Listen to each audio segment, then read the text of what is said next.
लोकसभेच्या निकालानंतर आता वेध लागले ते विधानसभा निवडणुकांचे। जास्तीत जास्त जागा मिळवण्यासाठी सर्वच पक्षांमध्ये चढाओढ सुरू आहे। मात्र ठाकरे गट आणि शरद पवार गटात 6 मतदारसंघांवरून वाद पेटलाय। दोन्ही गटांकडून या मतदारसंघावर दावे सांगितले जात आहेत। ते मतदारसंघ कोणते, त्यामागची गणितं काय असू शकतात, जाणून घेऊयात या व्हिडिओच्या माध्यमातून। शरदचंद्र पवार पक्षाकडून पुण्यातील 8 पैकी 6 जागांवर दावा करण्यात आला। मात्र आता त्याच जागांसाठी शिवसेना ठाकरे गटही आग्रही असल्याचं बोललं जात आहे। शिवसेना आणि राष्ट्रवादीच्या शहराध्यक्षांमध्ये कोल्ड वॉर रंगल्याचं चित्र पाहायला मिळतंय। तर सर्वाधिक जागा जिंकलेल्या काँग्रेसच्या दोन्ही गटांना दमानं घ्यावी अशी भूमिका आहे। शहरातील हडपसर, वडगाव शेरी, खडकवासला, शिवाजीनगर, पर्वती, पुणे कॅन्टोन्मेंट या मतदारसंघांवर राष्ट्रवादी काँग्रेस शरदचंद्र पवार गटाकडून दावा करण्यात आलाय।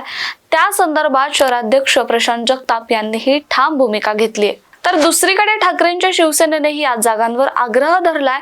पुणे शहरात यापूर्वी शिवसेनेचे 4 आमदार निवडून आले असून हीच बाब लक्षात घेत आणि मातोश्रीवरील बैठकीनंतर पुण्यातील शिवसेनेच्या नेत्यांनीही या जागांबाबत छड्डू ठोकलाय।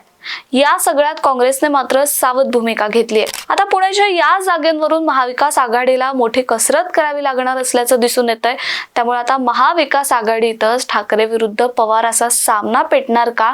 पुण्यातील हे मतदारसंघ कोणाकडे जावेत याविषयी तुम्हाला काय वाटतं, आम्हाला कमेंट करून नक्की सांगा।